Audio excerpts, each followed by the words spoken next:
Good morning to everyone.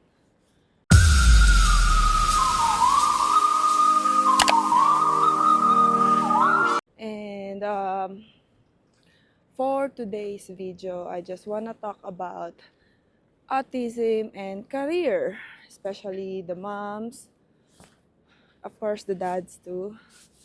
So when they said you have to earn your own money as a woman or as a mom, I think it's not I think it's applicable to someone, to anyone, to anyone that is capable, to anyone who is like she can or he can tolerate the pressure of work, and then the pressure of and the stress of taking care of his or her kids with autism. So in my case, right now, here you go again. So right now, I don't have any job. I experienced working here for 2 weeks only after Zaire came. Pero hindi yun nagtagal, 2 weeks lang, nag-pandemic eh. Grabe pula naman niya. Sorry, ang pula ng ano dahil sa nag-blush on na nga. And then, yun nga sa paglalakad ko, namula pa. Kasi ang lamig ngayon eh. Naglalakad ako today because hindi kaya ng nerves kong mag-drive today. Buti na lang. Hindi. Kasi kung magdadrive ako tapos, di ba, mahilo ka doon. O sumakit yung ulo mo, di ba? So, anyway. So, about having a career with kids with autism. Like, having a career and then mag-aalaga ka ng mga anak mong may autism is really, I think, para sa akin, yung supreme na yon. Supreme na sa kakayanan na kaya niyong mag-alaga while working. Parang ang galing nung ganon. Kasi ibig sabihin, grabe yung kanyang, intense yung kanyang power. Or, syempre, may iba naman, kinakaya dahil kailangan, ganun. Pero ang hirap nun. Para sa akin, mahirap kasi pinipili ko pa rin na magkaroon ng pahinga ako. Ayokong i-stressin pa yung sarili ko. Iniisip ko rin na mag-work. Pero, tuwing iniisip ko na agad, paano yun? Paano pagka uminit yung ulo ko, tapos uminit yung ulo ko sa work, tapos sumabay yung mga anak ko, tapos baka kung anong mangyari, magawa mo sa anak mo, kasi mapagbuntungan mo siya, baka mapagbuntungan mo, hindi pa naman ako ganun yung pasensya ko talaga, iba, nagagalit talaga ako, kaya parang ayokong i-sacrifice yung part na yon para lang makapagtrabaho. Pero gusto ko rin talaga. Hindi ko alam kung, 'di ba sabi nila kailangan daw magkaroon ka ng sarili mong pera. You have to earn your own money kasi what if iwan ka ng asawa mo, 'di ba? Anong kalalagyan mo? Pagka iniwalayan ka? Kung yung asawa mo yung nagiging your financial support, 'di ba? Asawa mo. Tas biglang someday, biglang malay mo iwan ka, ka, 'di ba? Tas matanda ka na tapos wala kang career na-establish para sa sarili mo. Sorry ang alog. So paano, 'di ba? So yun, hindi ko alam. Pero alam nyo guys, ewan ko kung sa akin lang to. Pero feeling ko sa sa lahat to ng mga naniniwala kay Lord na yung alam mo yung ano kasi ako guys, ano talaga ako, talagang sabi ano nga, pure God will provide. Pero kasi 'di ba sabi daw nila, nasa Diyos ang awa, nasa tao ang gawa. Totoo nga naman 'yan. Pero minsan, dumating ka na rin ba sa point na yung pera mo din wala nang magawa sa sitwasyon mo? 'Di ba? Isipin mo, oh, may pera ka naman. O ba't di mo mapagamot yung anak mo? O bakit hindi matanggal yung autism? O, 'di ba? So, sa part ko, hindi ko talaga siya bahala na si Lord. Ano talaga ako guys, yung ano ko, dumating na kasi may mga experiences na kasi ako sa buhay na wala namang nagawa yung pera eh. Pinag-pray ko lang kasi kaya may nagawa. Ganun talaga guys, talaga ang galing ni Lord, ang galing ni Lord sa buhay ko talaga, promise. Walang halong pagpo-promote to tungkol kay Lord kasi it's your faith. It depends on your faith. Kayo yan. Kung anong pinapaniwalaan nyo, bala kayo. So, basta ako, ang sinasabi ko lang, iba pagka na kay Lord ka. Yan. Yan, kikilabutan ka na, boy. Ganito ako, pero like, hindi naman porket, ano, yung may mga ano kasi na, oh, godly yan, iwasan natin yan. Toxic yan. Hindi naman lahat, boy. Gago-gago din naman ako, boy. Pero hindi naman ibig sabihin yun ng life ko, yun ng spirit ko, yun ng faith ko.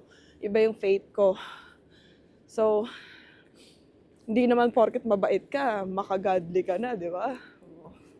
Hindi rin porket godly ka, eh talagang godly ka talaga. Wala kang sikretong inaano dyan. Mamaya, ginagamit mo yung pagka-godly mo para ano ka ng tao, di ba? So, don't judge the book by its cover. Judge the writer. Joke. Kaya sa tingin ko, sa paniniwala ko, sa nararamdaman ko on how, like, kung paano ko tinatrust si Lord, paano ko ipinagkakatiwala yung buhay ko kay Lord, is kung dumating man yung panahon na yon, sigurado naman ako na ihahanda niya ako. Na, kung dumating, eh malay mo naman, hindi, dahil alam mo yun, bait naman yung asawa ko, tsaka, mabait naman. Siyempre, yung bang alam mo yung ngayon, certain ka na mahal ka na ng asawa mo, mahal niya yung pamilya niya, kasi yung asawa ko talaga. Alam niyo bang ano yun si Macho? Share ko lang konti. Ano yan, nung magkakilala kami niyan, sabi niya sa akin, kasi ano ako born again ako, and then siya, pure Catholic talaga sila. Pero like, sabi niya sa akin, ang rules niya noon na kung hindi daw, sabi niya sa akin, hindi, kasi siguro isip bata siya eh, noon. Sabi niya, kung hindi daw Catholic, hindi siya magpapakasal. Alam niyo guys, nangyari sa kasal namin? Catholic wedding, pero garden.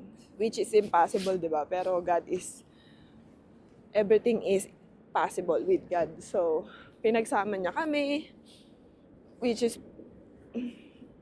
purely opposite talaga kami. Si Macho yung tao na mahilig magplano sa future. Mahilig siyang, mahilig siya nung naghahanda siya, parang siyang langgam, naghahanda siya ngayon para bukas may kakainin. Magaling nga si Macho.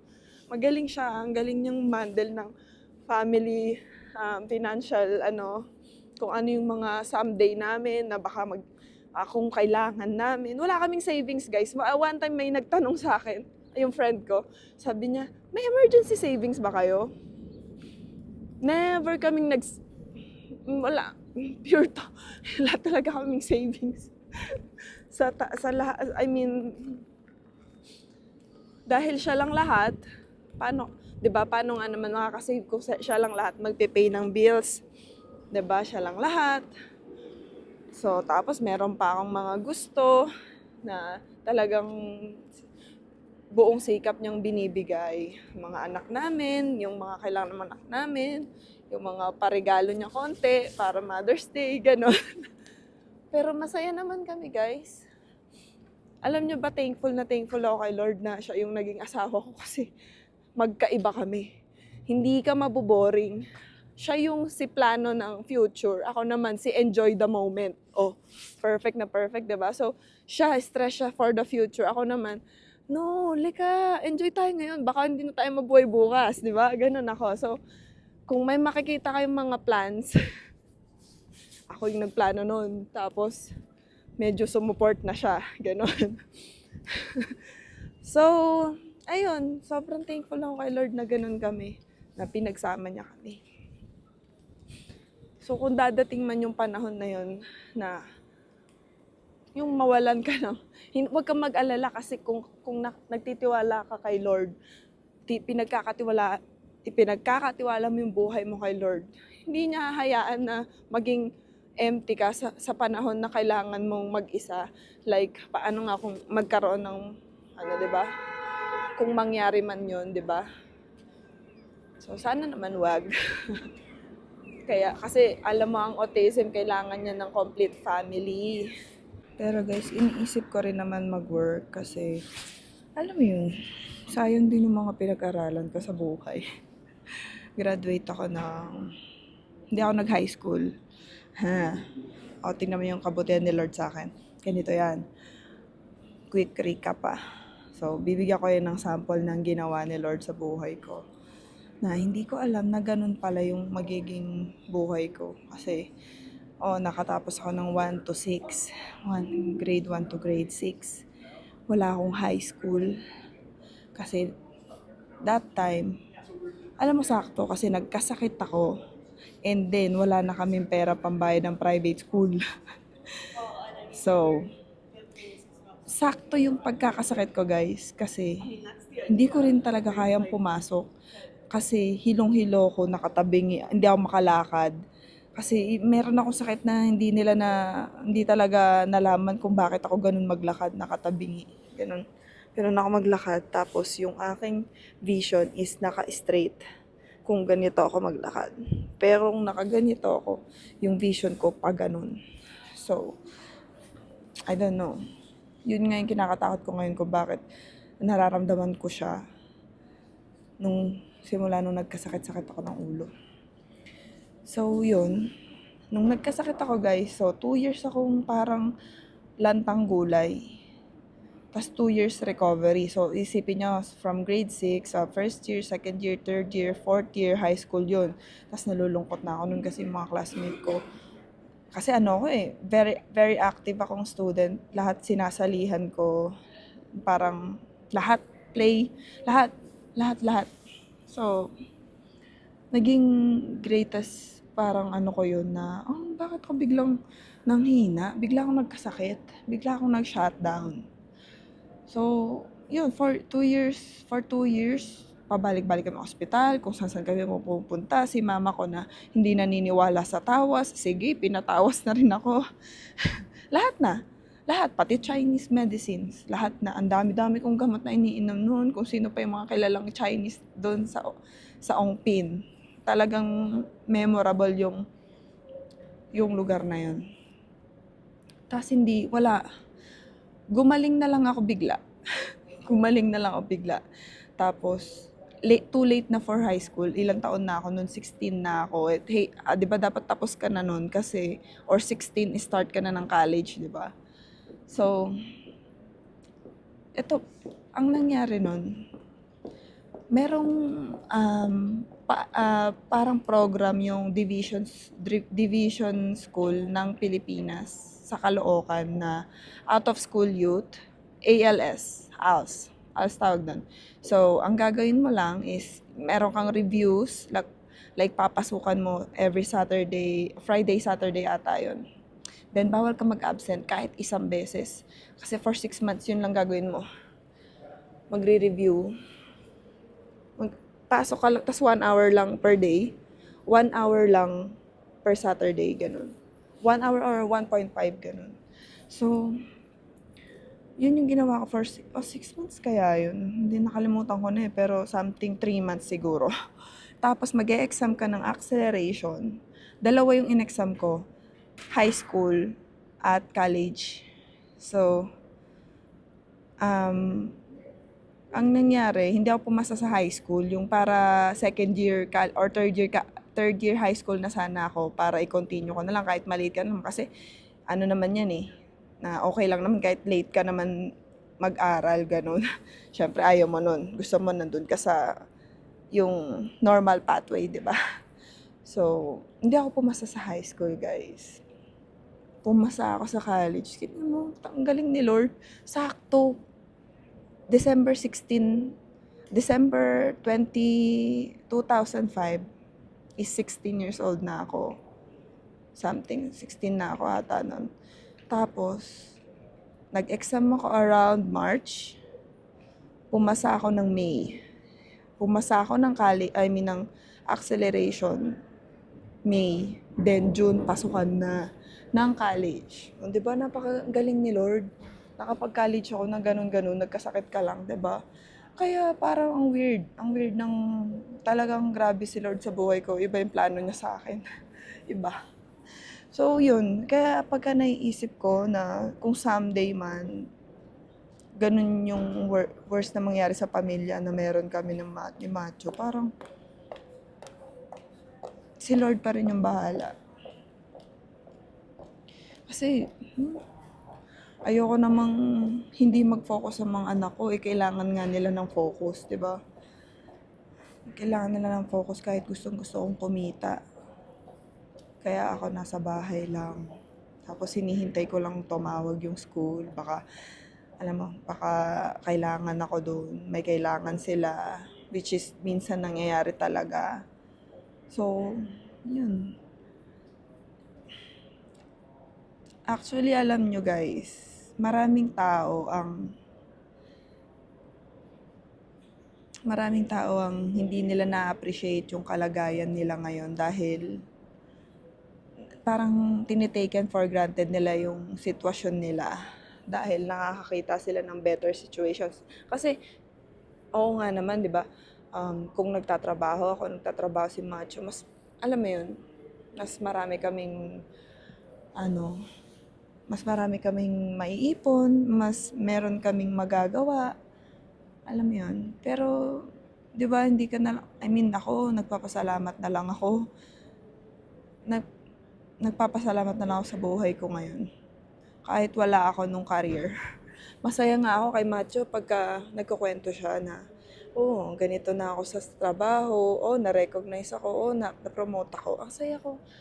Pero may part sa akin na sana ako rin.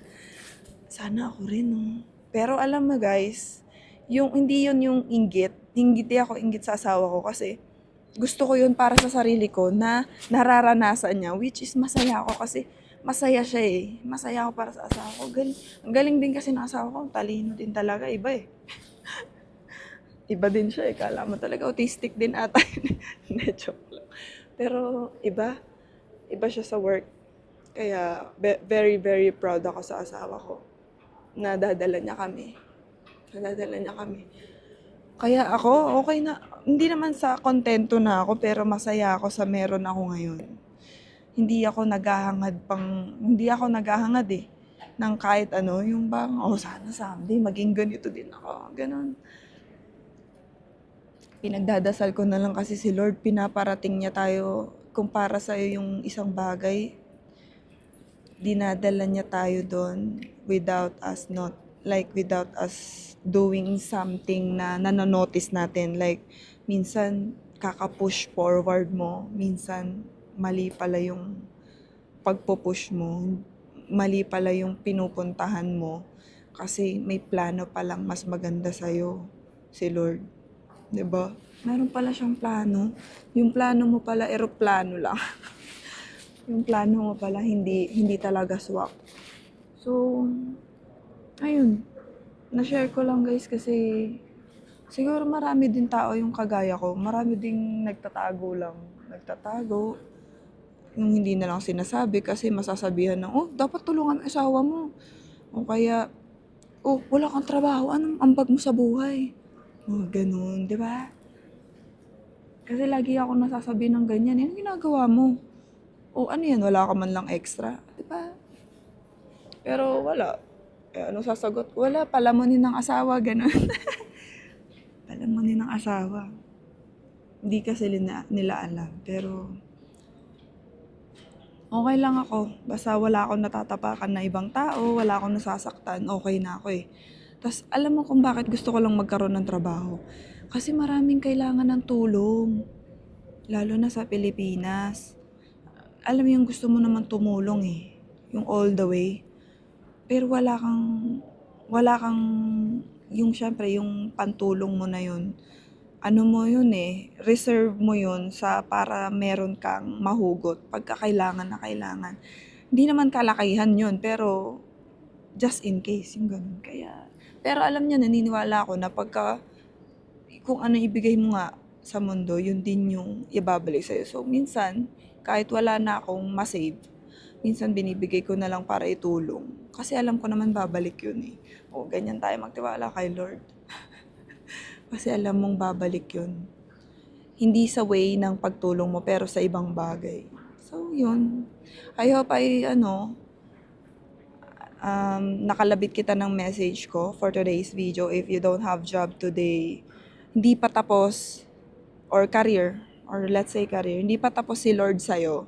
Hindi pa siya tapos sa buhay mo, guys. Hindi pa siya tapos hanggat buhay ka.